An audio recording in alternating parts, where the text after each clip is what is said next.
اللہ تعالیٰ یوں فرماتا اقترب للناس حسابہم، لوگوں کے حساب کا وقت قریب آ چکا، وہم فی غفلت معرضون، اور وہ اترائے ہوئے غفلت میں پڑے ہوئے ہیں، منہ پھیرے ہوئے ہیں۔ لوگوں کو اس بات کا اندازہ ہی نہیں کہ حساب کا دن کتنا سخت ہونے والا ہے۔ میرے عزیزو، جب نبی پاک صلی اللہ تعالی علیہ وسلم نے یہ ارشاد فرمایا کہ میں اور قیامت ایسے ہیں جیسے دو انگلیاں قریب ہیں، 1400 سال پہلے رسول پاک صلی اللہ علیہ وسلم نے یہ فرمایا تھا کہ قیامت اتنی قریب ہے جتنا دو انگلیاں قریب ہیں۔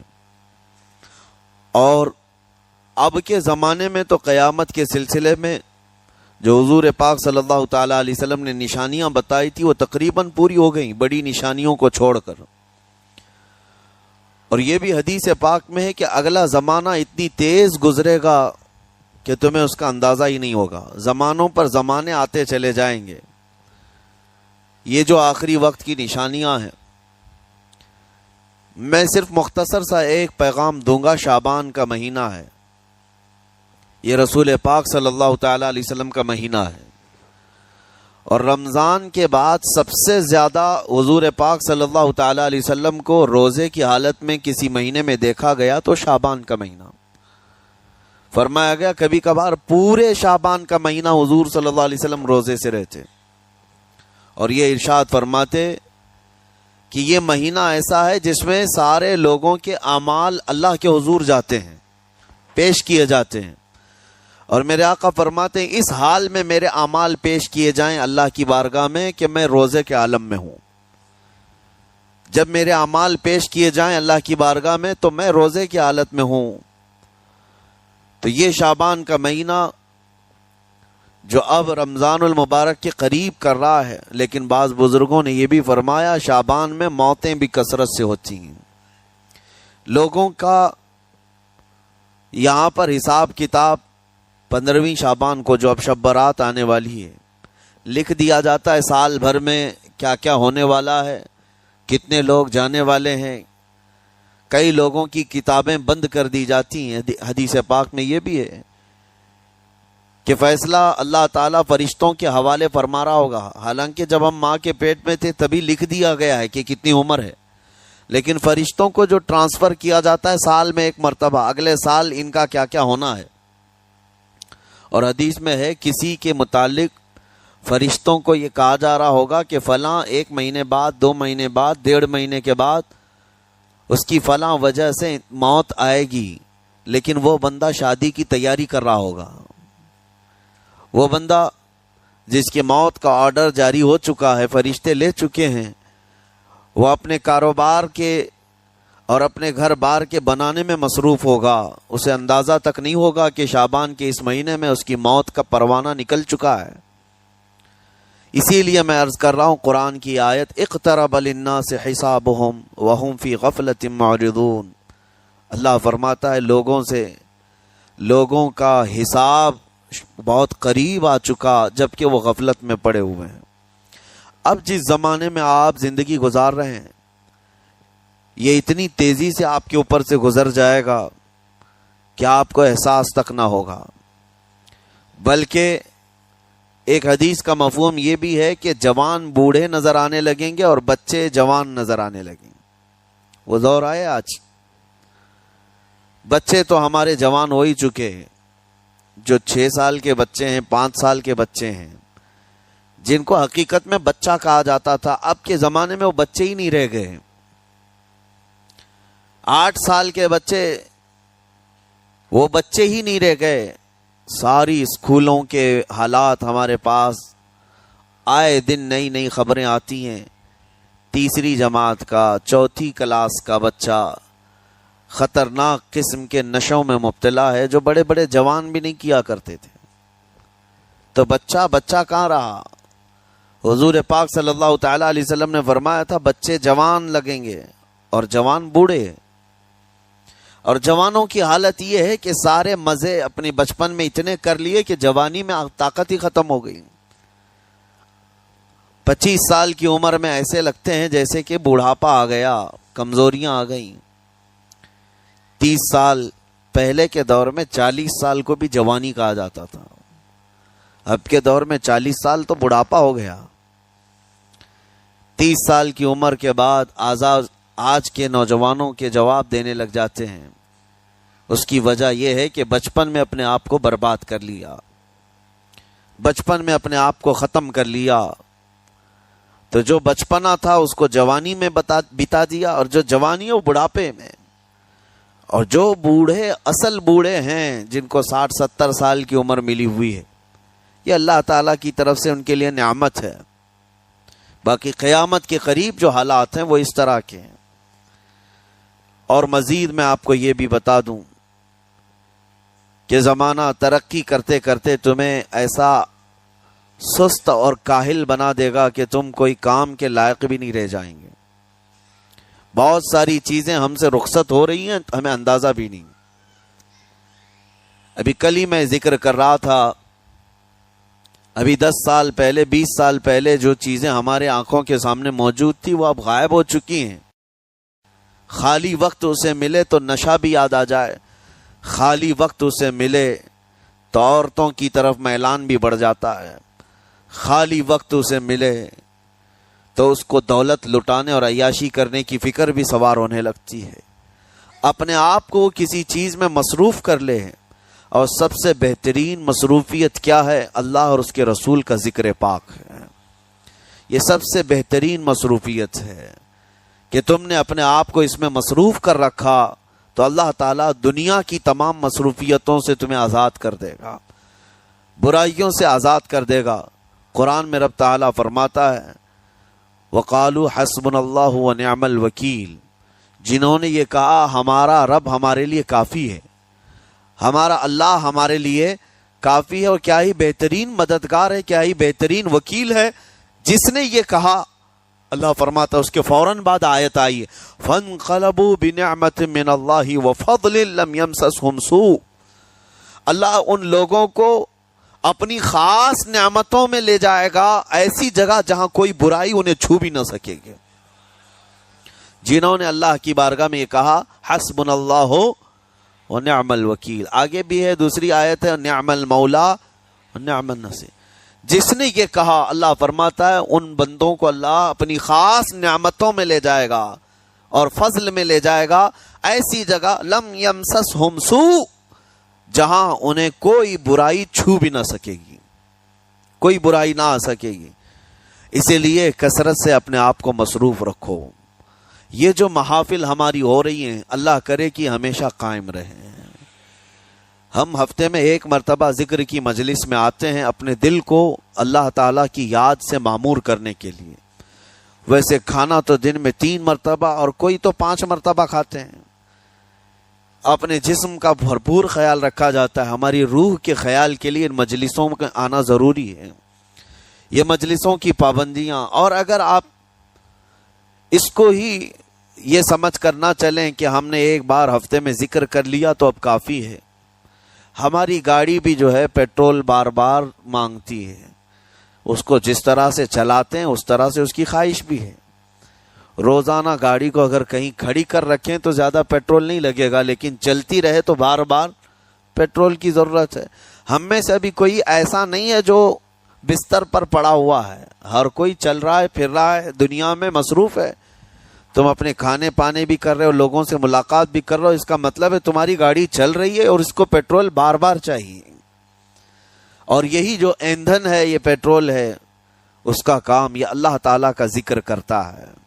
تمہارے جسم کو بیلنس رکھنے کے لیے، تمہاری فکروں کو بیلنس رکھنے کے لیے، تمہارے دماغ کو صحیح سلامت ایک نہج پر رکھنے کے لیے یہ ذکر کی محافل قوت دیتی ہیں۔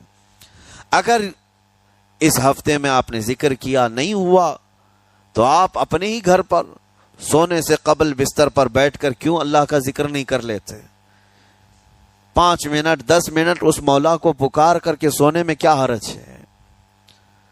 لوگ موبائل دیکھتے، گانے سنتے، فلمیں دیکھتے ہوئے سو جاتے ہیں، لیکن اللہ رب العزت کو یاد کر کے سونے والا، میرے عزیزو، قرآن میں مولا فرماتا ہے فَاذْكُرُونِي اذکرکم، اس کا وعدہ ہے تم مجھے یاد کرو میں تمہیں یاد کروں گا۔ اور اس کی تفسیر میں اللہ تعالیٰ کے اس قول میں، اس فرمان کی تفسیر میں بزرگوں نے فرمایا اللہ کیسے یاد کرتا ہے بندے کو، اللہ بندے کو کیسے یاد کرتا ہے؟ جب تم اس کی یاد میں مصروف رہے، اپنے آپ کو بزی کر رکھا، اللہ تمہیں کیسی جگہ یاد کرتا ہے؟ فرماتے ہیں مفسرین کہ بندہ تو لوگوں میں اللہ کو یاد کیا، اور اللہ بندے کو فرشتوں میں یاد کرتا ہے۔ فرشتوں کے درمیان تمہارا ذکر ہونے لگتا ہے کہ فلاں کا بیٹا فلاں آج میرا ذکر کر رہا تھا۔ آج محفل ذکر سے جتنے نکلیں گے اللہ کریم ہمارا ذکر فرشتوں میں ضرور فرمائے گا، فرشتوں میں ضرور ذکر ہوگا کہ فلاں بندہ آج ذکر میں مشغول تھا۔ اور پھر یہ بھی فرمایا بزرگوں نے، مفسرین نے، کہ اللہ تعالیٰ وہاں یاد کرتا ہے جہاں فرشتے ہوں، فرشتوں کی محفل میں تمہارا ذکر۔ اور اس کے علاوہ یہ بھی فرمایا گیا کہ تم دنیا میں زندگی میں اسے یاد کرتے تھے، اور وہ تمہیں مرنے کے بعد قبر میں یاد کرے گا۔ جب دنیا تمہیں چھوڑ دیتی ہے تب اللہ تعالیٰ تمہیں یاد فرماتا ہے۔ فَاذْكُرُونِي أَذْكُرْكُمْ کا مطلب یہ ہے وہ تمہیں یاد فرمائے گا، لیکن اس کے لیے کثرت سے تم اللہ کو یاد کرو، اللہ کو یاد کرو۔ تو بہرحال میرے عزیزو، قیامت کی نشانیاں جو ہم نے آج مختصر آپ کے سامنے رکھی، وہ بہت تیزی سے تمہارے سروں پر آ رہی ہیں، اور تمہارے ہاتھوں سے بہت سارے کام اب چھن جائیں گے۔ ابھی آپ ترقیات میں خوشی سے بات کرتے ہوئے بیٹھتے ہیں نا، ڈسکس کرتے رہتے ہیں کہ سنا ہے ایسی کار آ رہی ہے کہ وہ اب بغیر ڈرائیور کے چلے گی، روبوٹ سے چلے گی۔ اس کو تو ہم خوشیوں میں ڈسکس کرتے ہیں کہ اچھا ایسا ہونے والا ہے۔ پہلے ایسا تھا کہ موبائل آپ بٹن کے دباتے تھے، کسی نے اگر خبر کر دیا کہ نہیں بعد میں صرف ٹچ کرنے سے آتا ہے تو آپ کہتے اچھا ایسا بھی آنے والا ہے۔ لیکن آپ کوئی کہے تو آپ کو کوئی تعجب نہیں، ٹچ اسکرین، کوئی تعجب کی بات نہیں، بنا ڈرائیور کے گاڑیاں آ جائیں گی۔ اس طرح ہوتے ہوتے نظام زندگی اس قدر بدل جائے گا، اس قدر بدل جائے گا۔ آج میری یہ بات نوٹ کر کے رکھ لیں، زندگی باقی رہی تو 10 سال بعد انشاءاللہ ہم ملاقات کریں گے، اگر اللہ نے زندگی باقی رکھی، اور اس کے بعد پھر ہماری یہ باتیں میچ کر کے دیکھیں کہ کیا کیا ہوا ہے اور کیا کیا دنیا بدل چکی۔ اسی لیے میں کوئی بھوشمانی نہیں کر رہا ہوں، اور نہ ہی کوئی جوتش بابا ہوں طوطا لے کر جو بیٹھتا ہے، یا تمہارے ہاتھوں کی لکیریں دیکھ کر کے کوئی فیوچر بولنے والا نہیں۔ مصطفیٰ کریم صلی اللہ تعالی علیہ وسلم کی احادیث سے جو قیامت کے قریب ہونے والے رونما ہونے والے واقعات ہیں، میں ترجمانی کر رہا ہوں حضور کی حدیثوں کی، اس لیے کہ ہمیں پتا ہے دنیا کے سارے سائنسدان جھوٹ بول سکتے ہیں، مدینے والے کی بات جھوٹ نہیں۔ میرے آقا صلی اللہ تعالی علیہ وسلم کا فرمان جھوٹا نہیں ہو سکتا۔ اس لیے اگلا دور جو آ رہا ہے وہ بڑا سخت ترین ہے۔ اب آپ دیکھیں، محنت سے عاجز، ہر چیز سے محنت سے تمہیں نکال لینا ہے۔ میں نے تو لکھنے پڑھنے کی ایک مثال دی کہ تمہارے ہاتھوں سے قلم چلا جائے گا، تمہارے پاس سے کتابیں جو پرنٹ ہوتی تھی یہ بھی چلی جائیں گی، بس تم موبائل میں آڈیو کتابیں سنتے رہو۔ اور دور تو ایسا ہوگا کہ کچھ لکھنا بھی ہے، وہ بھی ابھی آ ہی چکا ہے، وائس کمانڈ جو ہوتا ہے اس کو بولو وہ لکھ کر کے دے دے گا۔ تم اس میں موبائل میں جو بولو گے وہ ٹائپ بھی ہو جائے گا۔ تو جب آپ کے بولنے سے سب لکھ بھی جاتا ہے تو قلم اٹھانے کی ضرورت کیا ہے؟ قلم چھوٹ گیا تمہارے ہاتھ سے، یہ سب چیزیں چھوٹ جائیں گی۔ آگے اب دور کے متعلق پیشین گوئیاں بعض سائنسدانوں نے یہ بھی کی ہیں کہ بچے پیدا کرنے کے لیے شادی ہونا بھی ضروری نہیں۔ یہ دنیا کا پلان ہے، یہ میں فطرت خداوندی کو نہیں بتا رہا، اللہ کے قانون کے خلاف ہے، لیکن دنیا یہ بھی چاہتی ہے کہ شادی کی بھی ضرورت نہیں، بچے ہم لیب میں پیدا کریں گے، لیبارٹری کے اندر ماں کی جیسے رحم دانی ہوتی ہے، بچہ دانی، آرٹیفیشیل اس کو تیار کر کے اس کے اندر کسی مرد کے نطفے کو رکھ کر اس کو وہیں پروان دیا جائے گا. نہ کسی یہ شادی کی ضرورت ہے، نہ کوئی عقد، نہ کوئی ایگریمنٹ، کچھ نہیں. جس کو بچہ چاہیے وہ لیب سے خرید لے. ہر طرح کی چیزوں سے تمہیں عاری کر دیا جائے. ابھی تو بہت سارے لوگ سوال بھی کرتے ہیں ہم سے ٹیسٹ ٹیوب بیبی کے متعلق. جس کو بچے نہیں ہو رہے ہیں، کیا وہ اس طرح سے ٹیسٹ ٹیوب بیبی سے، جو آج ایک طریقہ کار ہے، بچے پیدا کر سکتے ہیں یا نہیں؟ اس کے کئی طریقے ہیں سائنس میں کہ اسی مرد کا نطفہ اسی کی عورت میں رکھ کر کے اس کو پروان دیا جائے، اور بعض دوسرے طریقے کہ کسی دوسرے کا لا کر اس کی عورت میں رکھ دیا جائے. یہ تو سراسر حرام ہے، زنا ہے. لیکن ائمہ اکرام، فقہاء اکرام نے حلال رشتے کے اندر ہی مرد اور عورت جو شادی شدہ ہیں ان کو بھی اس طریقے سے بچہ حاصل کرنے کی اجازت نہیں تھی. وہ ناجائز ہے، ناجائز ہے. بچے دینا یہ اللہ کی شان ہے. حضرت ابو ہریرہ رضی اللہ تعالیٰ عنہ حضور صلی اللہ علیہ وسلم کی بارگاہ میں حاضر ہوئے، عرض کرتے ہیں عرب والے لوگ عزل کرتے ہیں یا رسول اللہ، یعنی بچے نہ ہونا نہیں چاہیے کسی کو، تو پریکاشن لیتے تھے وہ لوگ. اس کا طریقہ کار ان کا الگ تھا عربوں کا. وہ انزال نہیں کرتے، اس سے پہلے جدا ہوتے. حضرت ابو ہریرہ رضی اللہ تعالیٰ عنہ نے حضور کی بارگاہ میں پوچھا کہ ایسا کیا کرنا کیسا ہے؟ نبی پاک صلی اللہ تعالیٰ علیہ وسلم نے ارشاد فرمایا اگر رب تبارک و تعالیٰ چاہے تو بھی بچے عطا کرے گا. کوئی عزل کر لے، الگ ہو جائے، اگر مولا کو دینا ہو تو اس حال میں بھی اللہ تعالیٰ بچے عطا کرے گا.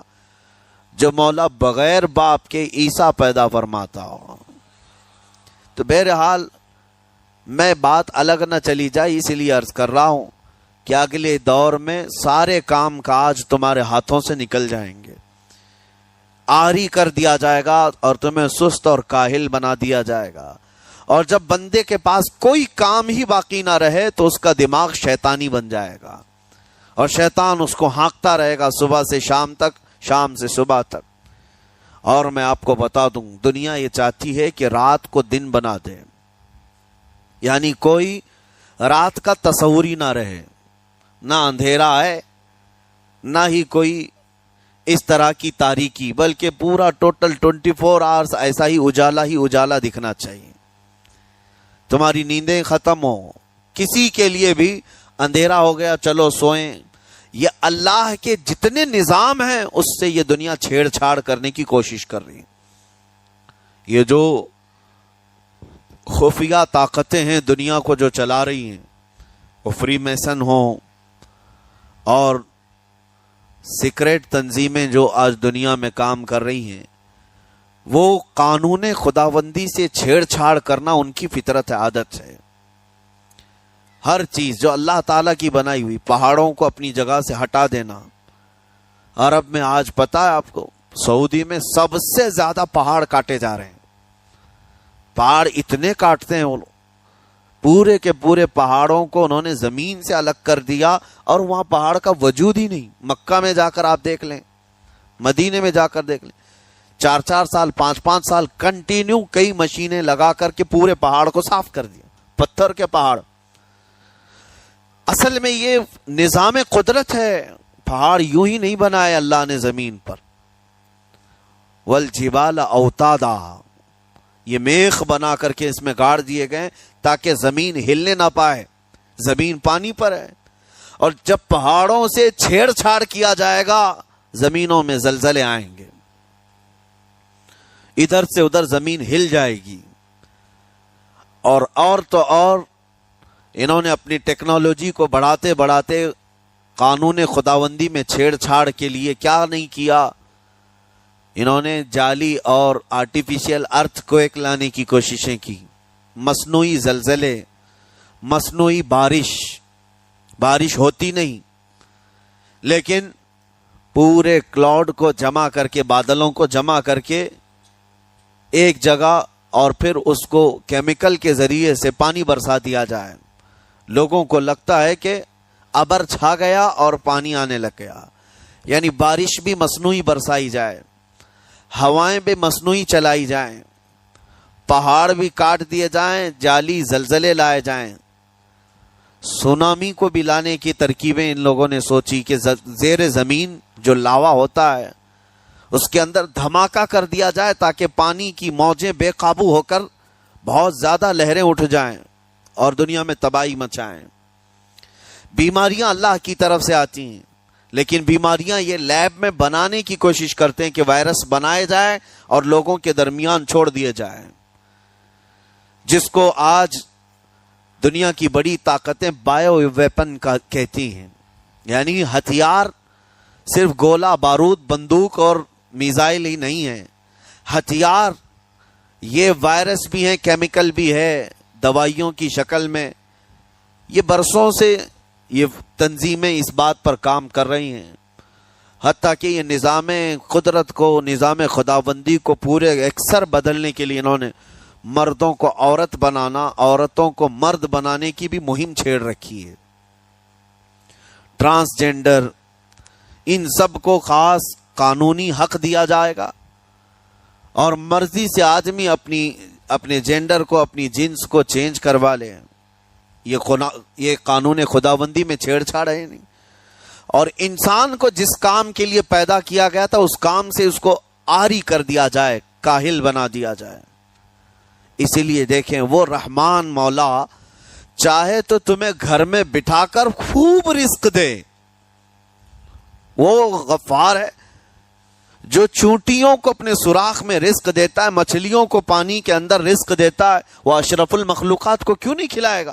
لیکن اس کا حکم یہ ہے اذا قضیت الصلاۃ فانتشروا فی الارض، جب نماز پڑھ لو تو زمین میں پھیل جاؤ اور اللہ کا رزق ڈھونڈو۔ یہ نہیں کہ گھر میں بیٹھ کر کے تم پکارتے رہو رزق آ جا، رزق آ جا، رزق آ جا، یہ نہیں ہے۔ تمہیں کیوں؟ تم کاہل اور سست نہ بنو، تمہیں فرمائے گا ہاتھ پیر چلاؤ۔ نبی پاک صلی اللہ تعالی علیہ وسلم نے ارشاد فرمایا دنیا کا سب سے بہترین رزق وہ ہے جو اپنے ہاتھوں کی کمائی، محنت سے۔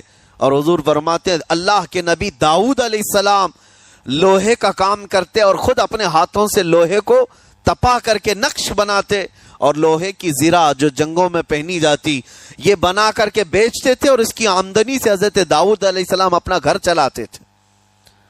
حضرت ادریس علیہ السلام کپڑے سلتے تھے، درزی کا کام کرتے اور اپنا گھر چلاتے۔ حضرت ابراہیم علیہ السلام گھر بنانے کا کام کرتے رہے۔ اسی لیے نبی پاک صلی اللہ تعالی علیہ وسلم نے فرمایا اللہ کے سارے نبی اپنے ہاتھوں کی کمائی کھایا کرتے تھے، کوئی گھر بیٹھ کر کے نہیں۔ جو لوگوں کو آج یہ شوق ہے کہ بس کسی کو جائیداد میں کچھ پراپرٹی ملی تو کرائے پر چڑھا دو اور کرایہ کھاتے رہو، کیوں محنت کرنا ہے؟ کوئی کام کیوں کرنا ہے؟ میں یہ نہیں کہتا کہ کرایہ مت کھاؤ، کھاؤ کرایہ، لیکن اپنے جسم کو ایسا کاہل اور سست بناؤ گے تو یہ شیطان کی آماجگاہ بن جائے گا دماغ، اور اتنے گناہ کرنے لگ جاؤ گے کہ تمہارے کنٹرول میں نہیں رہے گا۔ تم اس کو جتنا خالی اور سست چھوڑو گے، یا آلریڈی جو سائنسدانوں نے چوہوں پر ایکسپیریمنٹ کر کے جو دیکھا، اکثر ایسا ہوتا ہے کہ چوہوں پر جو تجربہ کیا جاتا ہے انسان کے فطرت سے بہت زیادہ میل کھاتا ہے چوہوں کی طبیعت۔ اسی لیے آپریشن تھیٹر میں بھی سکھانے کے لیے چوہے اور مینڈک کا استعمال ہوتا ہے۔ دوائیاں بھی جو سب سے پہلے بنتی ہیں وہ چوہوں کو کھلا کر دیکھی جاتی ہیں۔ انسان کی طبیعت زیادہ اس سے میل کھاتی ہے۔ تو جو چوہوں کو ساری سہولیات دے دی گئی تھی تو وہ آپس میں شہوت میں مبتلا ہو گئے اور ایک دوسرے کا قتل کرنے لگے۔ یہی حال انسانوں کا بھی ہوگا، جب ان کو ساری سہولیات ایک جگہ مل جائیں گی تو یہ ایک دوسرے کا قتل شروع کر دیں گے، یہ کثرت سے گناہ کرنے لگیں گے اور ایک دوسرے کا قتل کریں گے۔ اسی لیے آپ کو میں جو بات کہہ رہا تھا وہ ادھوری رہ گئی۔ وہ رب تبارک و تعالی چاہے تو گھر بیٹھا کر تمہیں کھلائے، لیکن آپ مجھے یہ بتاؤ، یہ جو مسجد میں بلاتا ہے تمہیں رب تعالی 5 وقت، فجر میں، ظہر میں، عصر میں، مغرب میں، عشاء میں، اور ہر ایک میں تمہیں اپنی پیشانی زمین پر رکھنی ہے۔ ہاں ایک مخصوص طریقہ ہے، کیوں؟ اللہ کریم کیا تمہارے ان اعمال کا محتاج ہے؟ محتاج ہے رب تعالیٰ کہ تم جتنے سجدے کرو گے اس کا پاور بڑھے گا، اس کی طاقت بڑھے گی، تمہاری عبادتوں سے اس کے خزانے بڑھیں گے؟ کچھ نہیں ہونا ہے، وہ بے نیاز ہے، اللہ الصمد، وہ بے نیاز ہے۔ لیکن تمہیں یہ جو پریکٹس کرائی جاتی ہے وہ اسی لیے کہ تم سست اور کاہل نہ بنو۔ کسی گاڑی کو زیادہ دن گیریج میں رکھ دیا جائے، چاہے وہ نئی کیوں نہ ہو، زنگ لگ جاتا ہے اور اس کے بعد پھر اس کے اندر خرابیاں شروع ہو جاتی ہیں۔ انسان اپنے آپ کو اسی طرح کاہل رکھ دے، سست رکھ دے، تو پھر اس کے اندر بھی عجب عجب قسم کی بیماریاں، وہ گناہوں کی بیماریاں بھی شروع ہوتی ہیں اور جسمانی بیماریاں بھی شروع ہوتی ہیں۔ اسی لیے تمہیں 5 وقت یہ پریکٹس بھی کرائی جاتی ہے کہ نمازیں پڑھتے رہو، اپنے آپ کو بزی رکھو، تم بار بار پیشانی زمین پر جھکاؤ اور اٹھاؤ، جھکاؤ اٹھاؤ۔ یہ پریکٹس اسی لیے کرائی جاتی ہے کہ تمہارا جسم سست اور کاہل نہ رہے۔